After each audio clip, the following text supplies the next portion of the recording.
श्री स्वामी चरित्र सारामृत अध्याय 19. श्री गणेशाय नमः. एकाग्रचित्ते करिता श्रवण तेने होय दिव्य ज्ञान, त्या ज्ञाने परमार्थ साधन पंथ सुलभ होतसे. बोलणे असो हे आता वर्णू पुढे स्वामी चरित्रा, आत्यादरे श्रवण करिता सर्वार्थ पाविजे निश्चय. प्रसिद्धी आळंदी क्षेत्री नामे नरसिंह सरस्वती, ज्यांची सर्वत्र ख्याती अजरामर राहिली. कृष्णा तटाकी क्षेत्रे पवित्र, ती देखील त्याने समस्त नाना योग्याभ्यासी बहुत महासाधू देखिले. करावे हट योग साधन, ऐसी इच्छा बहुत दिन, नाना स्थाने फिरवून शोध करीती गुरुचा. जपी तपी संन्यासी असंख्य देखिले ज्ञान तयाची, पाहिले कित्येक जण चरण धरले परी गेले व्यर्थची. एके समय अक्कलकोटी स्वामी दर्शनेच्या धरुणी पोटी, आले नरसिंह सरस्वती महिमा श्रीचा ऐकोनी. सन्मुख पाहुनी तयाला आज्ञाचक्र भेदातला, एक श्लोक सत्वर पडला म्हटला श्रवणी पडला तयाच्या. श्लोक ऐकता तेथेची समाधी लागली त्यांची, स्मृती न राहिली देहाची ब्रह्मरंध्री प्राणवायू. आश्चर्य करीती सकळ जन, आसो झाली या काही वेळ, समाधी उतरून तात्काळ नरसिंह सरस्वती धावले. स्वामी पदाभुजावरी मस्तक ठेवले झडकरी, सददित झाले अंतरी हर्ष कोटीना सामावे. उठून या करीती स्तुती, धनधन्य हे यती मूर्ती, केवळ परमेश्वरासती रूप घेती मानवाचे. स्वामी कृपा आज झाली, तेने माझी इच्छा पुरली, चिंता सकल दूर झाली, कार्य भाग साधला.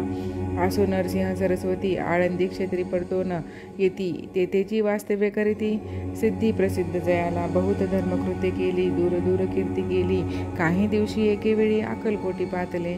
घेतले समर्थांचे दर्शन, उभे राहिले कर जोडून, झाले बहुत समाधान गुरुमूर्ती पाहुनिया.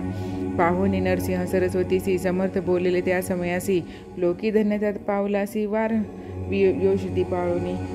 तियेसी धावे सोडूनी, तरीच श्रेष्ठत्व पाविसी जनी, मग सहजची स्वरूप होनी, अंती जासी सुखाने.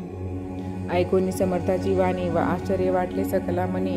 नरसिंह सरस्वती स्वामी असूने विपरीत केवी करतील, परी अंतरीची खून येती तात्काळ जाणून. पाहू लागले अधोवदन शब्द एक न बोलवे, असो तेव्हापासून सिद्धी दिदली सोडून येऊन राहिले स्वस्थाने. धर्मकृत्य बहु केली, यशवंतराव भोसेकर नामे देव मामलेदार, त्यासीही ज्ञान साचार समर्थ कृपेने झाले. वासुदेव फडके ब्राह्मण थोर, त्यांची प्रसिद्धी सर्वत्र, इंग्रजी अंमलात आणि वार होऊन बंड केले ज्याने. समर्थांची कृपा होता इच्छित कार्य साधिल तत्वता, ऐसे वाटले त्याचे चिंता दर्शनाती पातला. स्वकार्य चिंतोनी अंतरी, खडक दितले स्त्रीच्या करी, म्हणे मजवरी कृपा करी, तरी हडघाती देतील. जाऊनी बैसला दूर, स्त्रीनी जाणले अंतर, त्याचे बाहुनी कर्मघोर राजद्रोह मानसी. लगबगे उठली स्वारी, सत्वर आले बाहेरी, तरवडाचे झाडावरी तलवार दिली टाकोने. कार्य आपण योजिले, ते शेवटानं जाय भले, ऐसे समर्थ दर्शिविले म्हणून न दिले खडक करी. परी तो अभिमानी पुरुष खडक घेऊन तैसेच आला परत स्वस्थानास. झेंडा उभारिला बंडाचा, त्यात त्यासी यश न आले, सर्व हेतू निष्फळ झाले. शेवटी परिपत्य भोगले, कष्ट गेले व्यर्थची. असे स्वामीचे भक्त तात्या भोसले विख्यात, राहती अक्कलकोटात राजश्रीत सरदार. माया पाश तोडून दृढ झाले स्वामी चरणी, भजन पूजन निषिद्धीने करिता ती आनंदे. अकस्मात एके दिवशी भयभीत झाले मानसी, यमदूत दिसती दृष्टीसी मृत्यू समय पातला. पाहुनिया विपरीत परी, श्रीचरण धरले जडकरी, उभा राहिला काळ दुरी, नवल परी जाहले. दीनवदन होऊन दृढ घातली मिठी चरणी, तात्या करीती विनवणी, मरण तुझे चुकवावे. ते पाहुनी श्री समर्थ कृतांतासी काय सांगत, हा असे माझा भक्त आयुष्य याचे न सरले.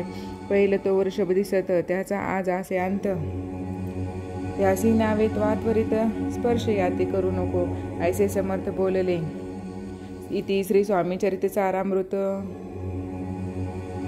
शुभम भवतु. श्री स्वामी समर्थ.